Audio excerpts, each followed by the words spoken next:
Sustainable Tourism Development, pengembangan pariwisata berkelanjutan. Untuk meningkatkan kesadaran pengembangan destinasi wisata yang bertanggung jawab pada keberlangsungan alam, ekologi, dan juga ekonomi rakyat sekitarnya, diperlukan pengembangan pariwisata berkelanjutan atau Sustainable Tourism Development. Siapa yang tak kenal keindahan ragam destinasi wisata di Indonesia?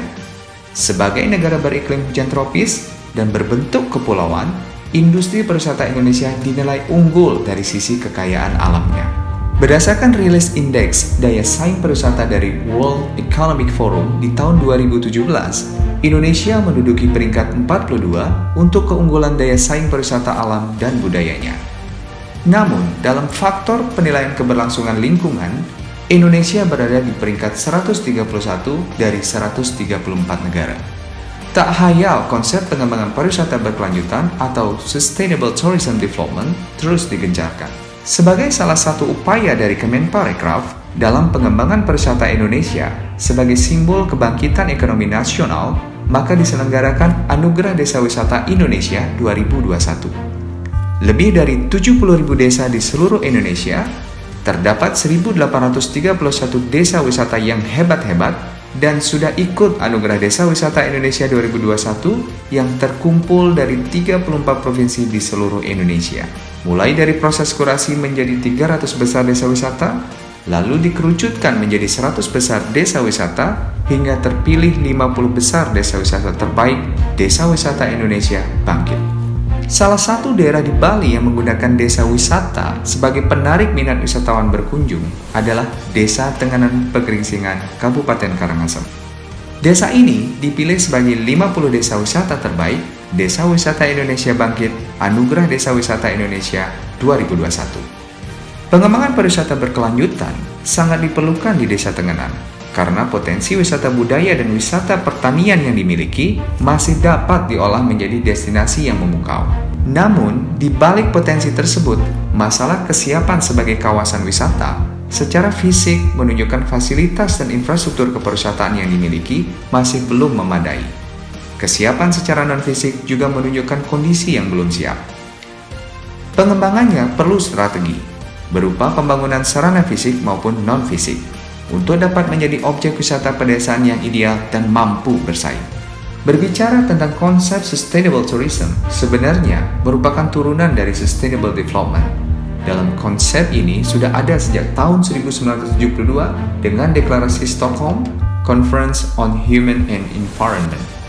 Kemudian ini dielaborasi menjadi Sustainable Tourism di tahun 1995 melalui Charter of Sustainable Tourism. Aturan hukum nasional pun secara implisit sudah mengatur tentang pentingnya pembangunan berkelanjutan. Sebagai contoh misalkan, Undang-Undang tentang Kehutanan, Undang-Undang tentang Tata Ruang, Undang-Undang tentang Lingkungan, dan Undang-Undang tentang Pariwisata. Pada intinya, pembangunan pariwisata secara berkelanjutan itu mengedepankan 3 keseimbangan pembangunan. Keseimbangan secara ekonomi, keseimbangan secara sosial, dan keseimbangan secara lingkungan. Tujuan akhirnya pemenuhan kebutuhan untuk generasi kini tidak mengurangi hak pemenuhan kebutuhan di masa mendatang. Sebenarnya, dari sisi aturan hukum, konsep pariwisata berkelanjutan itu sudah diatur baik dalam level internasional maupun dalam level nasional. Kemudian yang terbaru dalam Asian Community-Based Tourism Standard 2016 sudah terdapat semacam panduan teknis bagaimana pariwisata berkelanjutan itu dilakukan. Mengapa konsep pariwisata berkelanjutan itu harus dikedepankan dengan melihat pertimbangan ekonomi, sosial, budaya, lingkungan, dan tren pengelolaan pariwisata ke depan? Pertama, secara ekonomi, pariwisata berkelanjutan pasti akan berpihak pada eksistensi mikro, usaha kecil dan menengah, di mana 57% tulang punggung perekonomian ditopang oleh mereka. Kemudian akan terjadi lingkaran sinergi antara pariwisata dengan pertanian, kehutanan, peternakan, dan juga kerajinan, karena hasil-hasilnya akan digunakan untuk kepentingan industri pariwisata.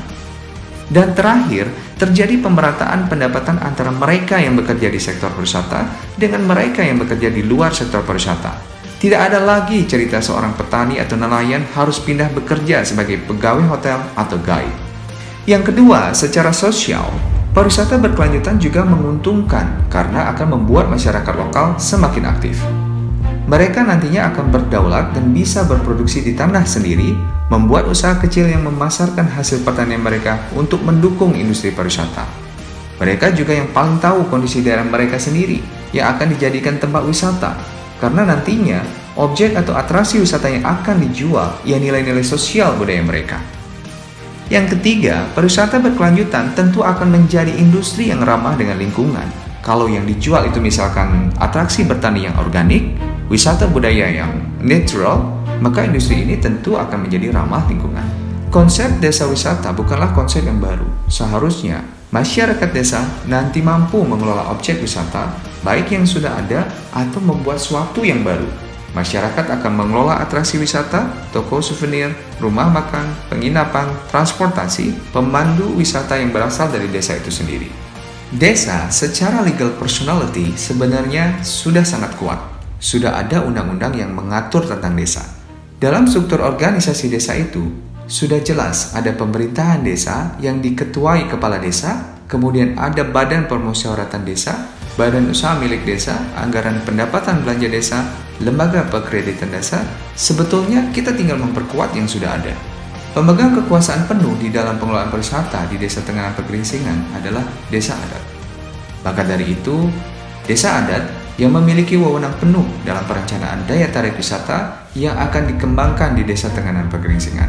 Saat ini tidak ada perencanaan yang spesifik terhadap aspek destinasi pariwisata, meliputi atraksi wisata, aksesibilitas, amenitas, ataupun ancillary service yang ada di Desa Tenganan Pegeringsingan. Hal ini mengindikasikan bahwa daya tarik yang ada di desa wisata tersebut benar-benar mengandalkan aspek budaya, baik itu bangunan, adat istiadat, ataupun pola kehidupan masyarakat leluhur yang sampai saat ini masih mereka warisi dan jalankan. Desa Adat Tenganan Pegeringsingan menggunakan awig-awig sebagai acuan untuk mengontrol keberlangsungan pariwisata di Desa Tenganan Pegeringsingan.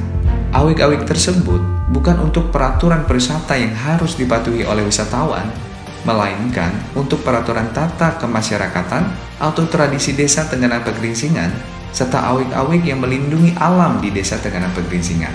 Dengan patuhnya masyarakat terhadap awig-awig yang ada di Desa Tenganan Pegeringsingan, keberlangsungan sumber daya pariwisata diyakini tetap langgeng.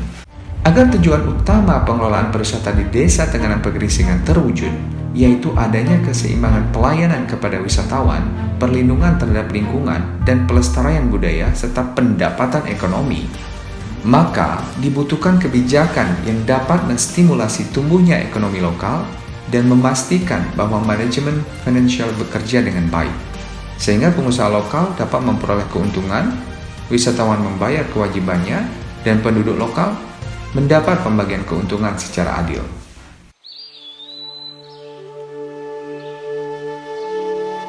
Tenganan Pegeringsingan adalah sebuah desa tradisional yang ada di Pulau Bali.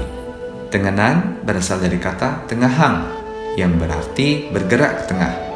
Sebagian besar penduduk Desa Tenganan Pegeringsingan bekerja sebagai petani padi, namun ada pula yang membuat aneka kerajinan. Beberapa kerajinan khas dari Tenganan Pegeringsingan adalah kain tenun geringsing, anyaman bambu, ukiran, dan lukisan di atas daun lontar yang telah dibakar. Desa Tenganan Pegeringsingan memiliki letak topografis yang beragam, mulai dari perbukitan, lereng, tanah datar, hingga jurang atau sungai. Luas lahan Desa Tenganan Pegeringsingan yaitu seluas 917,218 hektar, yang terdiri atas sawah seluas 255 hektar, permukiman dan fasilitas umum seluas 78,23 hektar, lahan kering yang terdiri atas hutan tegalan seluas 583 hektar. Luas pemukiman yang dimiliki Desa Tenganan Pegeringsingan hanya 8% dari seluruh luas lahan yang dimiliki Desa Tenganan Pegeringsingan.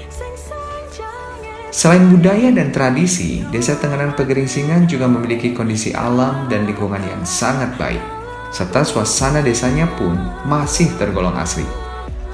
Pada tanggal yang telah ditentukan menurut sistem penanggalan setempat, yaitu 6 bulan sekali, digelar Musa Besambah dengan tradisi unik berupa Megeret Pandan atau Perang Pandan.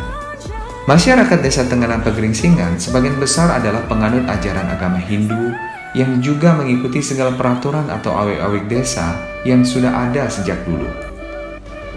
Untuk menjaga budaya serta lingkungan desa Tenganan Pegeringsingan, pemerintah desa adat masih menggunakan awik-awik sebagai acuan peraturan desa.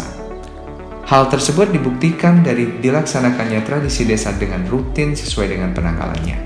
Selain itu, pengelola pariwisata desa serta masyarakat menjaga segala fasilitas yang ada seperti kebersihan toilet, tempat parkir, dan lingkungan. Dalam menjaga tingkat kunjungan, pengelola pariwisata Desa Tenganan Pegeringsingan banyak diekspos pada sosial media oleh masyarakat lokal, wisatawan serta pemerintah daerah. Selain itu, pemerintah juga membantu Desa Tenganan Pegeringsingan dalam bidang promosi dan membuatkan buku serta kalender of event.